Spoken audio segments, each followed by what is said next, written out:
What is going on, YouTube? This is The Last Musketeer, and welcome back to part 4 of the Punishing Gray Raven free-to-play Is It Worth It series. So right away, I'm heading straight into a new part of the event that I hadn't done before, called Immunopolis. And this one's a bit different than what I'm used to seeing so far. This is the first time I've seen like a top-down side of Punishing Gray Raven. It's not necessarily a bad thing. I think it's actually a kind of a cool game mode, though it is extremely long. And basically I have Lee that I'm using for this, and he kind of gets leveled up as time goes on. As you're completing levels and upgrading him, he gets a lot stronger and is able to take out a lot of the stuff. Now, obviously the gameplay you're seeing here is not the best. This is fairly scuffed. I do a lot of not dodging, obviously, and I take a little bit too much damage, but we do manage to get through that one, and I'm going to show you the final boss of it. And I'm not going to show you the full fight because it is quite long, and to avoid making this a very, very long video, I'm going to show you just the last little bit. But it is a really, really cool boss fight, fairly simple.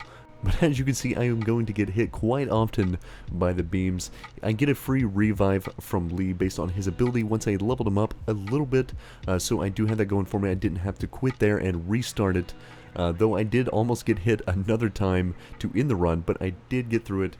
It felt really nice, and it was actually a pretty cool boss fight. Now I will say the stages leading up to this were quite long. You're going to have to invest a lot of time into, as I think this event has a lot of really long stages in general when it comes to the roguelite part of it, as I'll show later on. The runs are actually really long. I think I spent an hour and a half to 2 hours on one run last week, and it was a bit grueling. Not that it wasn't fun, but some of the stages, especially when it comes to the wooden horse stages where they'll just run through you and it knocks you halfway across the map if you get hit by them, and also gives you damage. It was very, very grueling to get through those stages in specifics, but overall it was a good experience. I'm gonna have to do it a lot just to get all the way through and get all the pieces to the free unit that is from it, but she is extremely good in my opinion. I really like the way she's set up and what she's capable of doing. I think she has a good spot for my team, so I will love to throw her in as soon as I can get her, but it's going to be a lot of grinding up to that point. Let me know what y'all think about the event, because I am curious in terms of what this one is in relation to some of the previous ones. But I know I just finished this stage here. This is actually one that took me like 2 weeks to actually finish. It was very, very rough to deal with throughout those times, and I tried it multiple times throughout the weeks just to see if I was getting closer in power to be able to do what I needed to get it done. And finally, when I was able to beat it, it was the greatest feeling ever. It gives me a little bit of rewards, not a lot. There's a lot of stages to it that I'm gonna have to go and try to see if they're maybe a little easier or whether they get harder or not. But with the power that I had, it just took forever to actually chip down the damage of the units. But at this point, I'm able to do enough to be able to clear it, even though it is a rough fight. But moving on to this next clip, this is actually from a new feature that I unlocked called Golden Vortex. So essentially it is very much akin to what you're doing a lot of times in the regular story stages, just going through and fighting a lot of enemies, moving on to the next part, and just doing that basically over and over for each stage. It's got some decent rewards, though. I will say that the rewards aren't too bad for the time that you put into it, because realistically it doesn't take that long for many of the stages here, and especially if you have a decently strong team, you can probably go through this pretty quick and get a bunch of resources like cogs, level up, XP, stuff that you need for your weapons or for your memories. So it's a good way to do that. I haven't completed it all the way yet, but once I get to that point, I can, hopefully by next week, I can talk about everything that it has to offer. So moving on to the memory rescue, I am actually pretty close to completing this part of it by this point.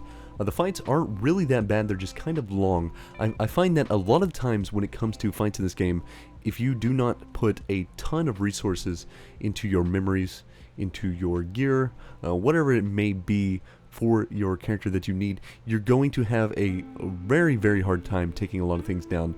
Everything's going to do a decent amount of damage to you as you're getting higher in level, but it's really all comes down to the speed at which you can clear things, because once it starts adding a time limit to what you actually have left to complete it, you're going to feel very, very pressed for time if you have not been putting a lot of levels into your memory and upgrading your character as much as possible, because the rewards are there.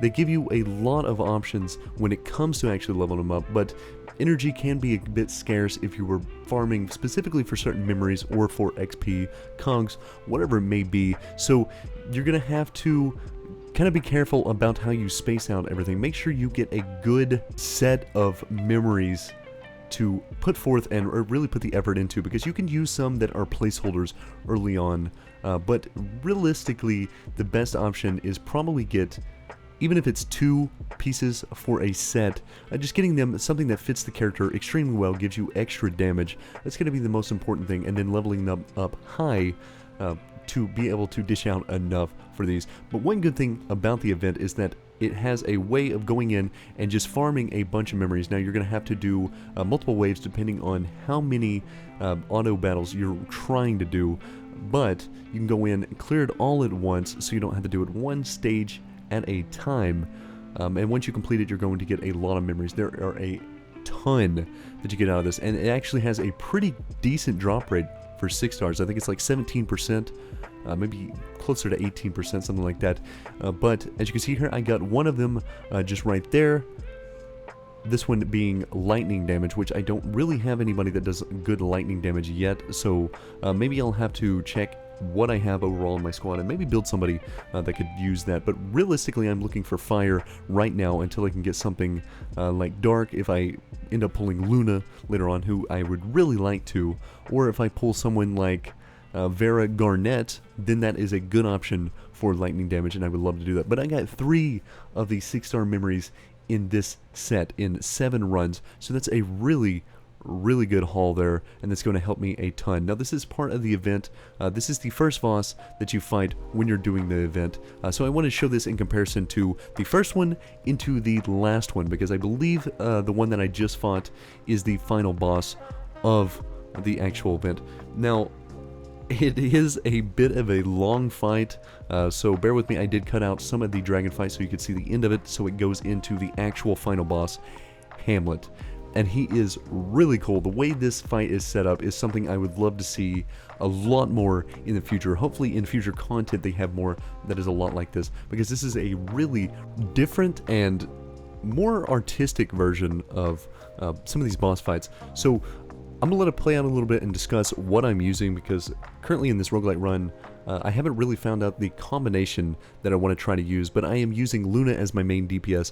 Sometimes when I pull Vera Garnet, I also use her because she seems to hit like an absolute nuke, and it's one character I would also love to have. But currently I'm trying to pull on the 100% rate up for Luna, because I really like the aspect of having dark damage on my team, and I really like the way she's set up. Just the combos that she can do and the amount of damage that she can dish out is really nice. But overall, just having that her signature ability, being able to suck everything in and do a lot of damage, is really cool. But as you can see, as I'm getting him lower, he starts to summon these hands that will slam. A bit annoying if you get hit by him, they knock you back.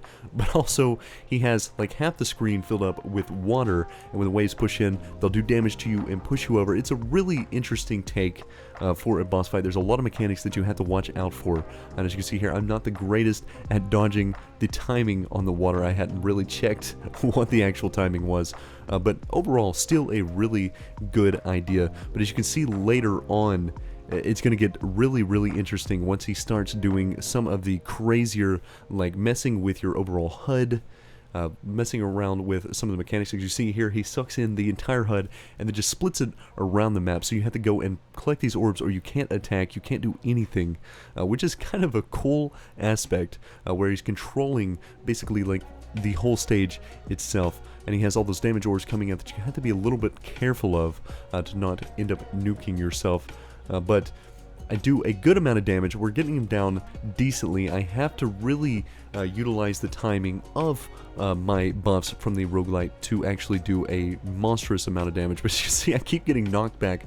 Like I said, I wasn't the best at doing this, and this part was actually, he reversed the controls, and for some reason I couldn't figure out if doing it through the keyboard or not would work, so I struggled quite a bit. I got it to swap back finally, so now I'm going back to doing damage. And up at the top right corner, you can see he's lowering my cards down to the negative value, which obviously doesn't do anything. It doesn't actually do that, but it is kind of a funny thing, and he's flipping around the controls again. So overall, I was very impressed with this fight, and I would love to see more like this in the future, especially if it comes a lot with the events, because it's a good way of getting people's attention and holding them in, because for the most part, grinding up to get to Hamlet is very much a chore at this point because of the amount of shards or the music notes that you have to farm to get the shards for the hero that comes with this event.